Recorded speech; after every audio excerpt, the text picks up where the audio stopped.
Ulrike Burton-Restrick, who is the Arts Programme Administrator, and Anne Hendrick, who is the Festival Curator of Visual Arts. So you're all very welcome, and I'll tell you a little bit now about these two. Deirdre McGarry is here beside me, and she describes herself as a political and community arts activist and poet. She came to Wexford in 2014 to marry her husband Ed, who died in February 24. That's right, is it? I've got it. It's January, February 24. She and Ed co-founded the Frederick Douglass Civil Rights Festival here in Wexford. She organises a variety of events at Red Books and co-hosts a drop-in creative space for family carers. Deirdre passionately believes that exposure to creativity generates more creativity, but even more importantly, mental health well-being for the individual and the community. She's the founder and editor of Wexford Women Writing Undercover and has published Causeway, a spiritual journey through poetry and friendship with Rosemary Palmera, Light Alchemy, a poetry art collaboration with Pippi Furman, Voyage, a personal journey to with St Brendan to accompany her solo art exhibition in 2018, and Be Like Water, a dementia journey in poetry. That's this book that I have here. And as well as being a member of the Backroom Poets and the Purple and Gold Collective, Deirdre has set herself the challenge of speaking Irish, learning to speak Irish. So she's not exactly sitting around doing nothing, twiddling her thumbs. You're very welcome, Deirdre, and my deepest sympathy on the loss of it. There you go, Tá fáilte rud. And we have Philip Bertrand Cullen. Philip is a native of Wexford and an award-winning filmmaker. He has won the Best Short Film Award for his film Midnight Show in the first Wexford Film Festival in 2016. And his short film A Momentary Lapse has screened and picked up awards in various film festivals around the world. Philip has written, produced and directed several short films, documentaries and music videos under the production name Film Wex. He has ventured into various aspects of filmmaking, including screenwriting, directing, producing, editing and green screen filming. He's also one of the founder members, programmers and organisers of the Audio Shoot Unsigned Music Film Festival. You're very welcome, Philip, and congratulations on the film, on making the film. So now, Deirdre, first of all to yourself, it's not that long since Ed passed away, so how have you been? How have you been keeping since? I'm okay. You're all right. I'm okay. I'm on another journey. Yes, well, it's always good. Yeah. Yeah, I think to say it's still only weeks. Yeah. I think I've never been on this journey before. I started off feeling kind of numbed creatively, then flat, and just in the last week, 10 days, I've started to think about and started to write. And think about ideas. So I feel like, that's not bad for where I'm at. That's good. And that's what we're here today to talk about, is how creativity helps us get through. Which brings me straight across to Philip, because Philip was, you were sick quite recently, and you told me that even though you were in hospital, you were able to do a few things, creative things, like writing. I can only speak from my own experience, but I was hospitalised recently, and after the first couple of days when doctors were diagnosing what was wrong with that, and I was in the recovery mode, it's very easy to stay in a negative space when you're ill. Yeah. So I was able to drive myself out of that space and into a more negative or a more positive space. So I drive myself out of the bed every day, went down to the end of the ward on the landing with a notebook and a pen, and I started writing. Yeah. So I created a new world, new characters, new storyline, and I found that it was very therapeutic. Yeah. It helped me recover a little bit faster, a little bit easier, I think. And I think that's important, to try and pull yourself out of the negativity or the negative space that you find yourself in from time to time, and try and get into a more positive space. So I thought that worked for me. Yeah, that's good. We talk a little bit about the film. How did you two kind of get together and start on this? Because it's a huge project, and it took, I suppose, a year, did it, to make? About a year and a half. A year and a half. Deirdre had asked me to, well, we've known each other anyway, so she had asked me to film some footage of Ed to keep his memories. Yeah. So St. Bridget's were having a workshop down in the National Opera House, and I went along there and filmed Ed. At the end of the workshop, another man came over to me and introduced himself to me. He hadn't got a clue who I was. But the thing was that I grew up with him in the same street. I knew him for almost 60 years. He knew me for almost 60 years. And that was a big impact on me. I had touched on dementia before with a family member, and it's kind of in and out of memory loss. But complete memory loss it just shook me. Yeah. So I suggested to Deirdre and Ed, would they be interested in making a documentary to raise awareness and document the journey of a patient and a carer. But they would have to be very open about their feelings and the whole situation, which fair play to them were. Yeah. So we all agreed that was the way we were going to go, and that's how we're going on. As a filmmaker, the responsibility of, because the subject matter was so sensitive, and let's face it, there wasn't going to be a happy ending, for anybody in this. But the challenge for me was how to end it on a more positive note. And I kind of refer to what Dr. Reardon said about hope. And when he was a young doctor and AIDS came out, there was no hope then, and here we are now, people are living with it, perfectly normal lives because of the research and the medication. So, that was the hope. There is hope there. There's always hope. And cut that in with happier times of Ed and they're just smiling over it. And I hope that we kind of... and the music then, and the at the music end, as well, the yeah. music had. And the drug that he talked about, I watched the documentary the other night, the Jennings versus Alzheimer's, and at the end I mentioned it's something like, is it lecanemab or something like that is the drug. It's on stream, it's coming on stream in the UK I think this year, and it removes the plaque. It has to be given her, but it removes that plaque from the brain that starts off. So it does look like there's something which is great.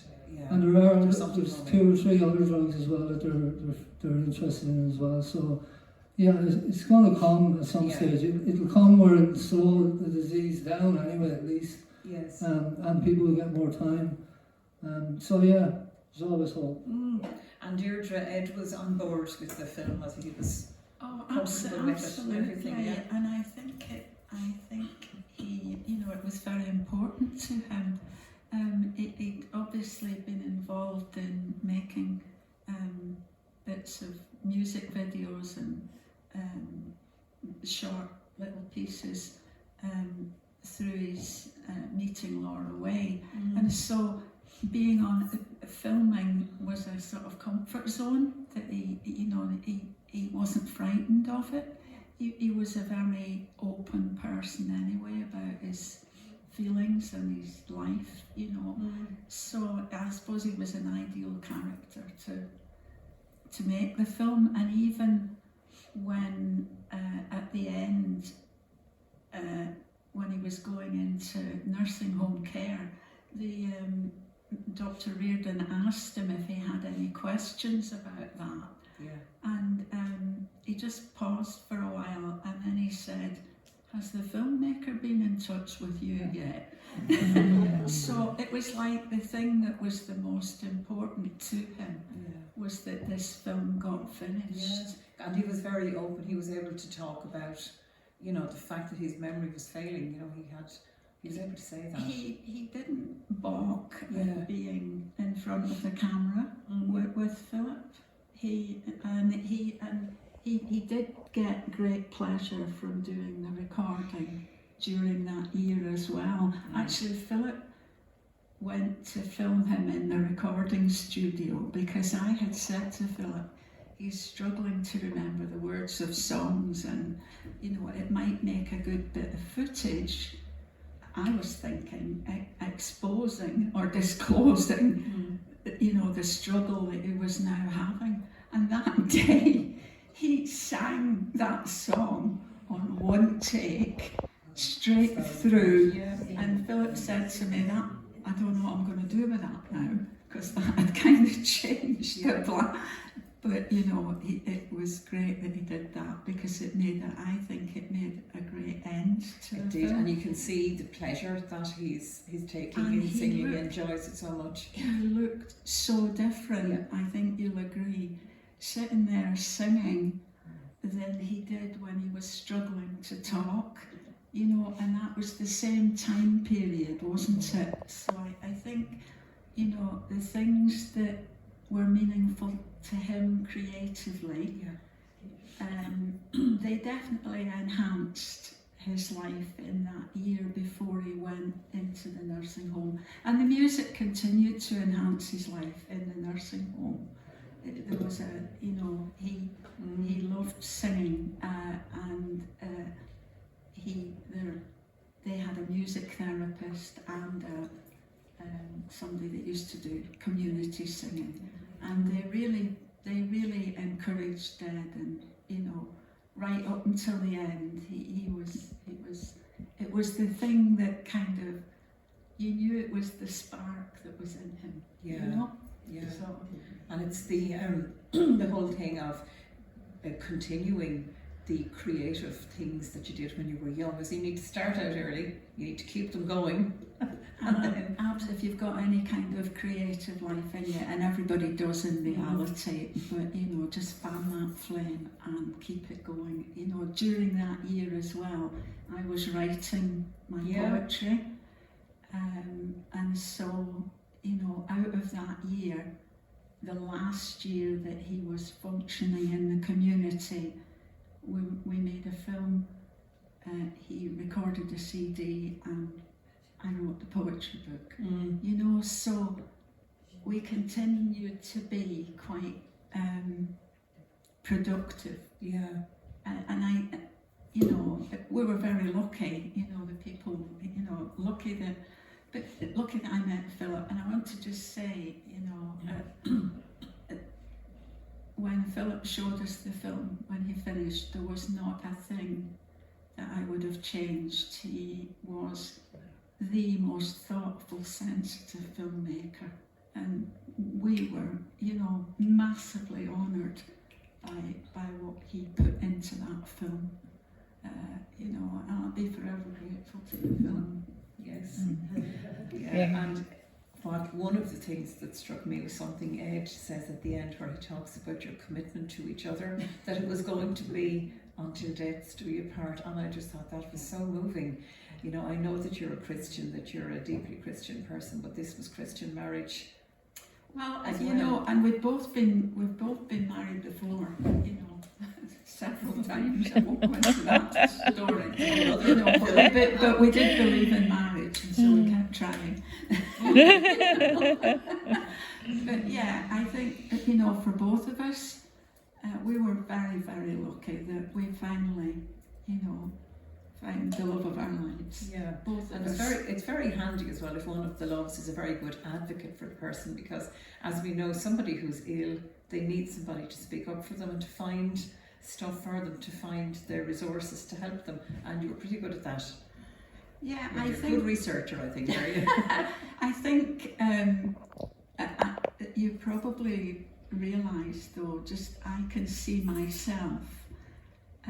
If I was one of the Kardashians, I wouldn't be wanting to show this film because I really can see how that journey was taking its toll on me, and particularly at the end, I think, I honestly think that the trauma of it makes me look quite grim. And I also think that I now, even though I'm dealing with a bereavement, I also think now that I'm beginning to look like what Dr. Reardon says, that you can rebound. Yeah. And I feel like I am rebounding. and a lot of the time when I was caring, I felt very selfish. I think that's the problem though with Yeah, carers, I isn't it? felt- There's so much guilt around doing anything for yourself. Doing Yeah. anything for yourself, but I think because creativity and because I got a very enhanced sense of self from having lived alone for a long time before we married. I knew how important my own life was. But it felt very selfish. Ed never lost his temper, he never raised his voice.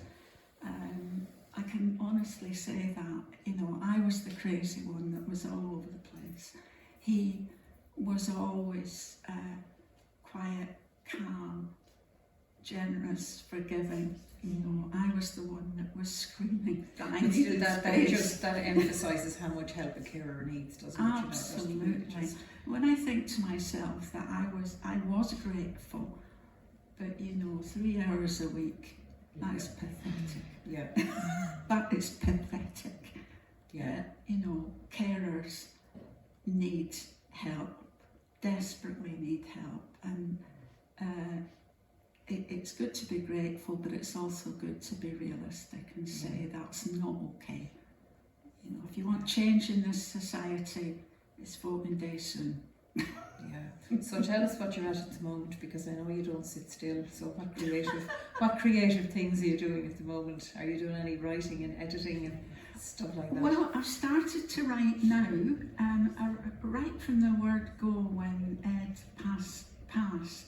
From day one, I started to notice birds singing, and he loved birds, and I attached, that this was probably Ed talking to me, but it was more than that. It was springtime, but I've begun to think about bird song and how birds sing. They sing in the darkness, in the early morning, as part of the dawn chorus, and they're singing in anticipation, because they certainly can't feel joyful, can they, when they've been in the cold all night. So I've been thinking about that it's possible to sing in dark places. Yeah. And I've been thinking about how they also sing when they all come together and enjoy each other's company. I love doing community things and starting things, and that's where I get my energy. So I've started to write about bird song and what that means, because I realise that's the spark for writing my next kind of journey, grief journey. Grief doesn't, I feel it doesn't have to be grim. Grief is full of beautiful memories, and I can choose whether they make me feel sad or whether I enjoy them and they make me feel joyful. I have that choice.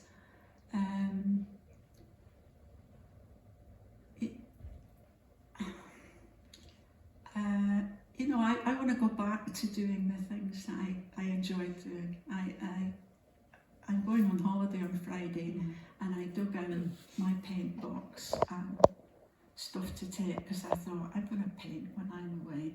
Yeah. That means there's a bit of me waking back up again, and that's beautiful. Yeah. I think it's good to, I'm not a scientist now, but I have a feeling that the more of those spaces you open up in your brain, the better it is in general for your health and for your well-being.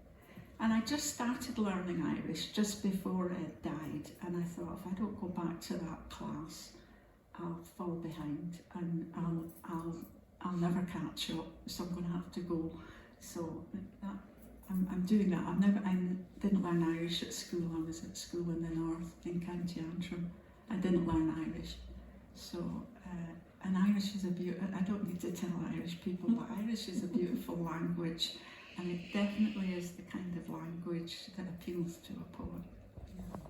So Speaking of that's which, good. would you read us a poem? Oh, I have your book here. I have chosen one. If you don't want to read that one, it's okay. But I like this one because it's very honest. It talks about what you miss about Ed, and it's very physical. It's the physicality. I wrote this, I think, when he was gone to the nursing home. I did. Yeah. Do you want to read this one, or do you want to choose another one? That's called "The Truth Is." Oh, The Truth Is that Is. okay?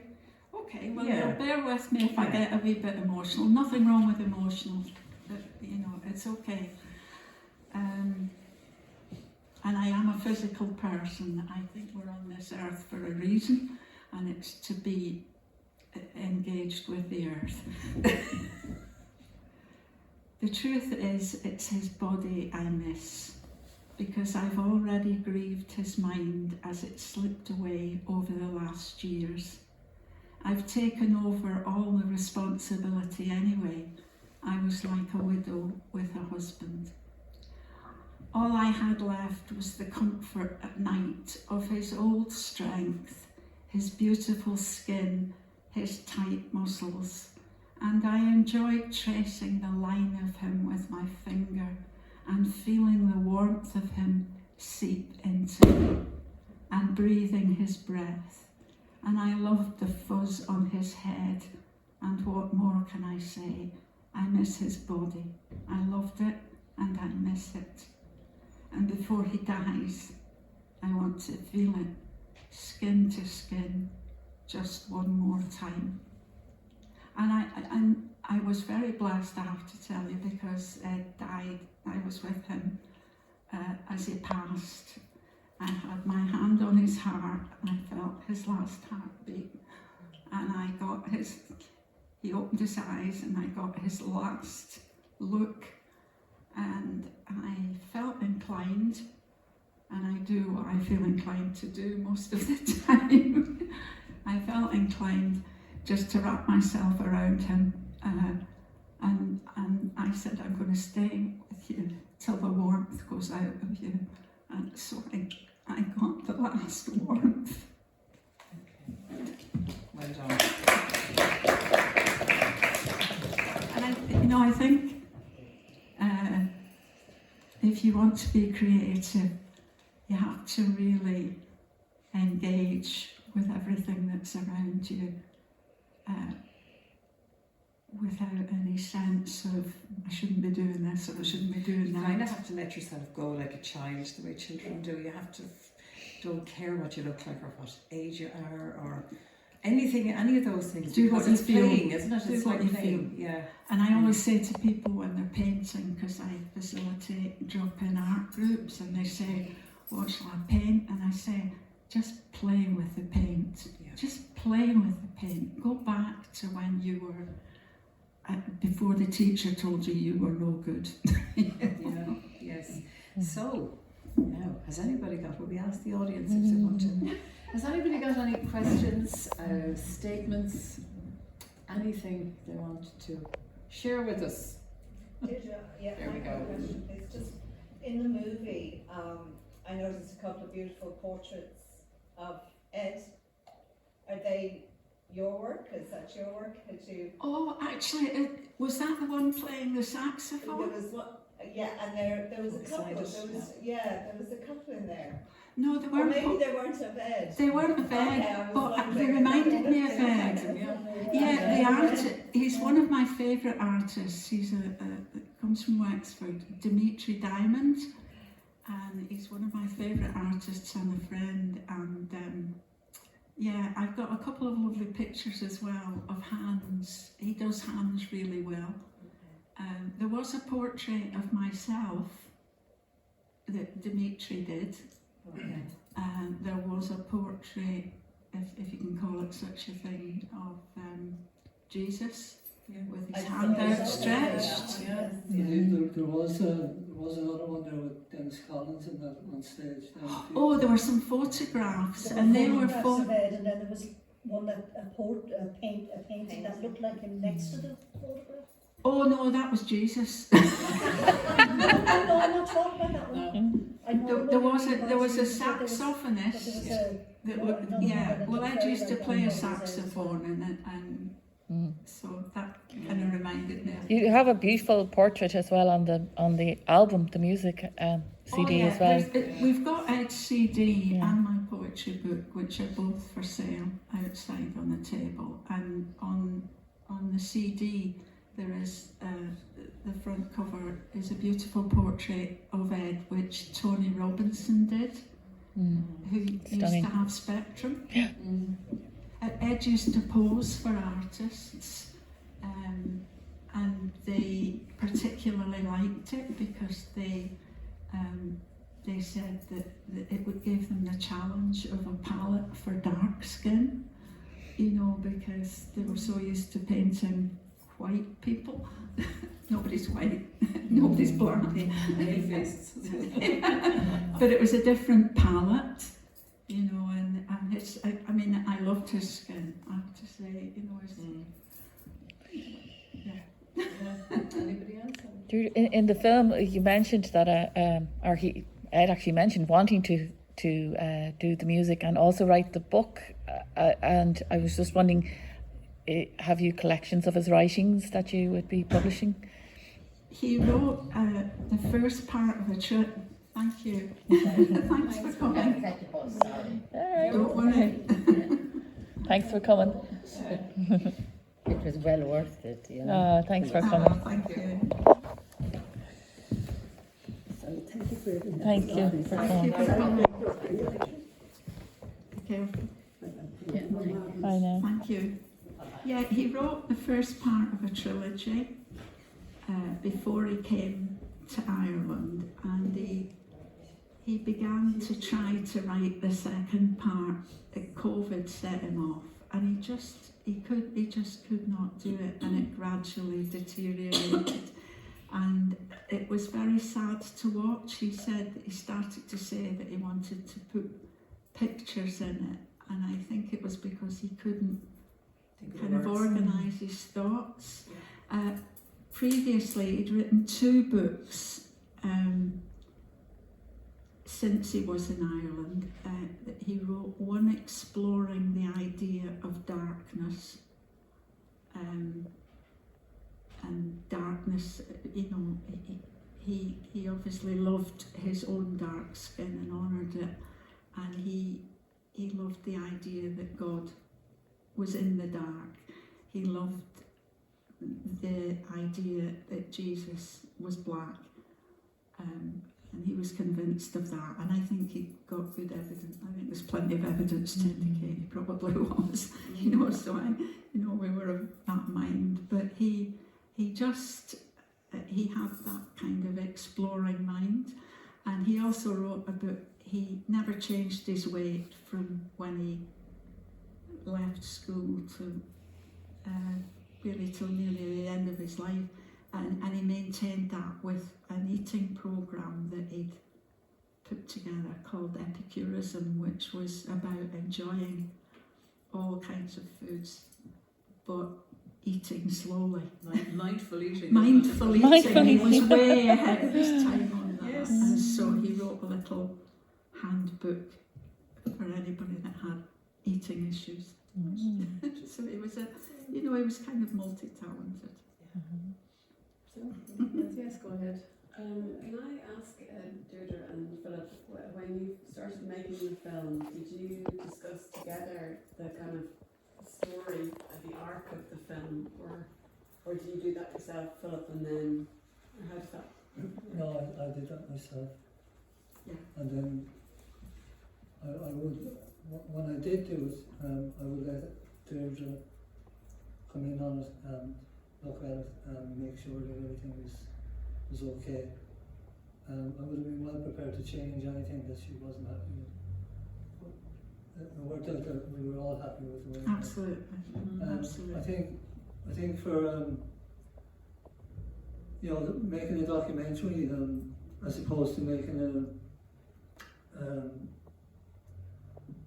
a narrative screenplay, like where you have a beginning, a middle, and an end. You know exactly where you're going with it. With a documentary, you don't. You're gathering all this information in interviews, photographs. You've got to research the subject matter, there's a lot of things involved in it, and it's only as it kind of goes along that it just develops, and that's the way it works for me. And you can come to an ending, and you can go. You can have maybe 2 or 3 different ways you can go. You try them all out. You see which one works best. So it's kind of trial and error at some points. It's more definite in other points, and then it's more self-development in other areas. But yeah, so I done that, and I got there. It was okay with it. I certainly, I think I said to Philip that we were reaching the end of the film, because I realised when Ed went into the nursing home, there was probably a selfishness on my part, but I realised how much he was deteriorating, and I didn't really want him to be, I didn't want to remember filming of him when he was in a seriously diminished state. I didn't want that to be what I would be left to live with, and I wanted to be able to keep coming, and like Philip and I want to show the film, we want to have discussions about the film, and I wouldn't have found it easy if I'd kept seeing Ed in his worst state. And so we made a conscious decision to end it when we did. And I think that was the right thing to do. It was the right thing to do for me, and I think I think it was a decision that I took for Ed, really to preserve some dignity for him. And I think it would have been more difficult to end the film on a hopeful note if you had observed how very deteriorated he became at the end. As well as that, this is the first screening where since Ed's death. Before that, I won't say it was easier to kind of end it. I had to go back to the credits and change the credits after Ed passed, and that was emotional. You know, that was very emotional for me. And this is the first time Deirdre has seen that on screen. So I can't imagine what you were feeling. Well, I kind of know he's dead. I think it's lovely the way you put it as well, because you didn't say he'd passed, you just said he's no longer at the home. Yeah. So he still lives on. I felt like, you know, it was a lovely way to. It moved to another stage, yeah. He's still with us in spirit, I suppose. Can I just also, sorry, being greedy, asking two things, but now that you've seen the film a couple of times in different situations, like now after Edward's death, and both as the centre, or you know, one of the central people in the film, Deirdre, and then as the filmmaker, Philip, what is the story of the film? I mean, I know you've seen the film, we have the description of the film, but what do you think ultimately it's telling us? Does that make sense as a question? Yeah, I think first of all it's a love story. I think, you know, the relationship between Ed and Deirdre is very strong. It's typical of people that are in love, that are in marriage for years, and the ups and downs that they go through their lifetimes with each other. I think people tend to push dementia away. They tend not to want to know about it. I think Deirdre, the way she described her feelings, and some of them were straight to the point. I've never heard anybody speak like that before about inner feelings and being honest about not being designed to carry two people, about shredding your life, about all those things. And I think it was very brave and very honest. And I think that they're the kind of things that needed to be said about dementia. And I think that's what I took from it. The things, the unspoken things that had never been spoken about before. I think that was a strong point for me. I don't know what you... Just tell me what precisely you asked, because I've been listening to Philip and probably getting distracted. You asked. So for you, what is the essential kind of story or message? I mean, I know art doesn't have to have a story or a message, but what do you see when you look at it on the screen? Do you see a love story like Philip is describing? Do you see something more than just your journey at a particular time in your life with Edward? What essentially does Well, it boil down to? I definitely see. I definitely think it's a film about feelings. You know, I get that.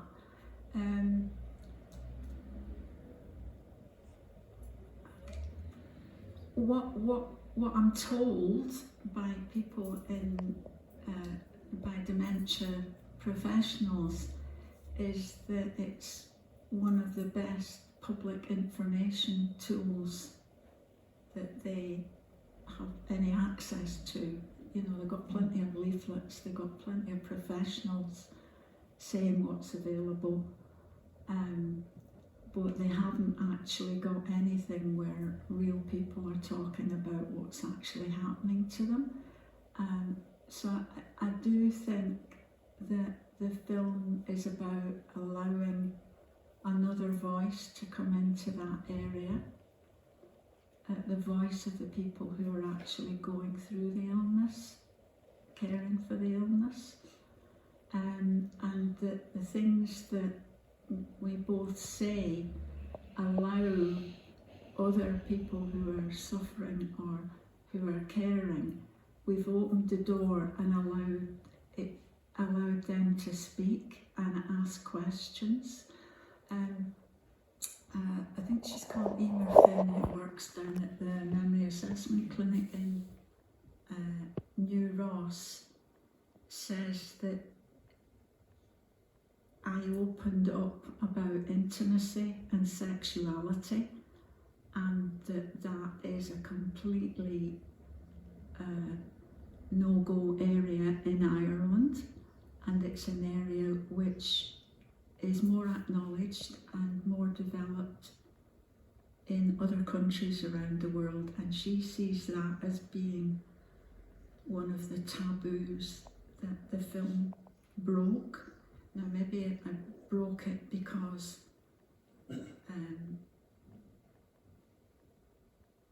I wasn't brought up in Ireland with all those constraints, and I do sense that as an older person I think Ed and I were a bit different to other carers and dementia sufferers that we've met. I think there's a lot of secrecy in older people in Ireland. There's still stigma. The person with dementia doesn't say they've got dementia. And they're kept a bit more at home and taken out of social circles. Ed always, for as long as he could remember what the word was, he always said to people, I have dementia. He came out all the time with me. He probably didn't engage as fully as he used to do, but he never stopped being a part of mainstream life, and people were exceptionally kind and welcoming and warm and hospitable to him, even when he was quite ill, you know, and quite clearly ill. But I think in Ireland there's still a sense of holding the person back and not being so involved in what they previously were. So I hope the film is opening up conversations and allowing people to say things. And in all honesty, I probably did say a lot more, but you edited the film. But at least it opened the door, you know, it kind of was opening the door. Just on that point, that, you know, I mean, it is, like you're saying, like a tool for people who to refer to, because it was the first time recording, you know, people going through that experiences, their experiences. Is there opportunity in the future that it may have wider distribution? Have you been, Philip, maybe you might be able to ask them that. I think it should be on RTE, it should be accessible, like online, you know. Sponsorship. Yeah. Well, we have been speaking with different organisations about it, but Yeah. so we've got bogged down. People Or submitting to documentary festivals or something like that. that's happening. Yeah, but as regards other organisations, they seem to want to put a commercial value on it, which we don't want to do. We want to. If there's any money to be made out of it, we want it to go towards Alzheimer's and home carers and all that. But yeah, we've been bogged down with and we've been delayed in showing it a lot more than what we would have done. Hopefully that will sort itself out now in the next month or two. Yeah. But I think as well, and I'll say this for Philip, you know, we've had a couple of experiences of organisations who they wanted to take the film, and we weren't convinced that it wasn't going to just lie in a cupboard. Because they didn't have the passion that we had about the film. And for me, I felt that they weren't valuing the artist that Philip was in making the film. They it was almost like they wanted to take control of it without any kind of acknowledgement of the filmmaker. Our thinking now is that we want to sort of take the film on tour, and we want to keep control of it, and we want to take it to places, you know, like village halls and places that don't have the equipment to show it. And we want, like, sponsorship to actually buy the equipment and to get out on the road and get it out there. And we know, I think it will do well. It doesn't do so well, in all honesty, in a venue like this, because it competes with so much. But I actually think that going out to things like village halls, where people are living with dementia in small rural communities, and you know, I think we'll get the crowd in. The parish newsletter now a bigger thing, isn't it? The parish, we've Yes. already been told about parish Yeah. newsletters. Right, That's yeah, the time yeah. we've been, that kind of Yes. thing. Because we want it to be what it is. It's a good story. It's a story that transfers. It doesn't. You don't have to be suffering from Lewy body dementia. Any carer would relate to the carer's story, and anyone with any kind of difficulty would relate to the difficulties that Ed was presenting. You know, so it's bigger and broader than the illness that it was telling a particular story about, isn't it? But we think we've got the passion to actually take it, show it and talk about it. Yeah, That's what we'd like Yeah. to do. And as I said, it would have happened earlier, only we were delayed with, we got bogged down with bigger Sickness and bereavement. organisations. And we got bogged down with sickness and bereavement, you know, and that's one of the realities for older people in the creative world. You know, most older people are going to deal with sickness and bereavement, and we are living through that and understand that. You know, that's one of the big challenges of aging, isn't it? And you know, it's good to be able to kind of talk about it and you know, get your head up and say, yeah, I'm still here. Yeah. Yes. Yeah. So are we done? Are we all asked? I have one quick question, Leave hopefully. last to no man. My question is about the edit, and I was just curious if Ed himself wanted to be involved in, you know, watching, I suppose, the rushes or the process of the film being made, or was he just happy to be an active participant and then kind of hands off? And I know that's obviously difficult. No, he was happy to be a participant, but at the stage I was at when he was interviewed, it could have went anyway. You know, you couldn't predict what kind of interview you'd have. Luckily, we got lucky. That interview with Ed was, I think we took about an hour and a quarter. Then he started to get tired. Got a little bit more confused and that's all. So that hour and a quarter is, I took everything I needed out of that hour and a quarter. He was just happy to go with it. I don't think it would have made any difference to him whatsoever. He was happy for me to take control of it, if you like. And then I had to go to the boss then for her to decide. But you know, Ed saw the film first on a computer screen and he got tired watching it, which seems amazing. You know, you're watching a film about yourself. How could you get? Well, I wouldn't have got tired. I wouldn't have got tired watching myself, but he did anyway. But then when he saw it on the big screen when we showed it at the Opera House, it was as though he saw it for the first time, and he just completely was in the occasion, and he absolutely loved it. He was entranced by the film, which was on a big screen in front of him, and he said that it was. He actually took the microphone at the end, and God, we didn't know what I was going to say, but he said it was the happiest day of his life. And I think he was trying to say how important making that film had been to him, and that actually seeing it as a finished product and with everybody applauding it, you know, it's great to think that even in the sort of end throes of his dementia, he could actually enjoy that.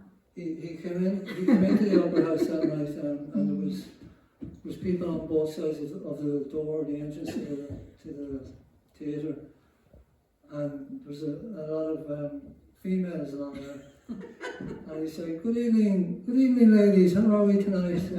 To be very charming, he was well with it, and then he went in, he sat down, he looked at it, and at the end of the day he got up, he took the mic, he made his speech, and it was all, he was coherent, he was, so we can only assume that he understood throughout the whole film what was happening. Yeah, it was important. So it was really nice, a nice way to finish the night with him speaking on the microphone. I have to say as well that, I mean, obviously we're kind of probably unusual in the grand scheme of the population in terms of the creativity that we enjoy, you know, filmmaking and writing, but there are lots of new initiatives. As a result of this film, I got asked to join the Dementia Alliance, which is a group of professionals who network and who initiate things in the community. And one of the things that they've started to do is kind of link up with the GAA. You know, so many people are involved in sport and kind of sporting memories events, you know, and making photograph albums and that kind of thing, you know. So there are lots of ways, you know, you don't have to write poetry or make a film. There are lots of creative things that people with dementia and their carers can enjoy and be creative about, you know. I think it's just, they asked me if I'd join the Dementia Alliance because they said they hadn't got a creative voice on it, which was a huge compliment. and great to know that the film has generated that interest, because I think the professionals in the field can see how stories and music and how much they can actually carry a public information message as well. So it's good to know. Yes, yeah. Wonderful. Okay. So I'll just say thank you to Philip and to his boss for coming along. And thanks to all of you for coming along too. So And thanks to you, Anne. Thanks to you, Anne. Yeah. And thanks to Beltano Festival. Thank you.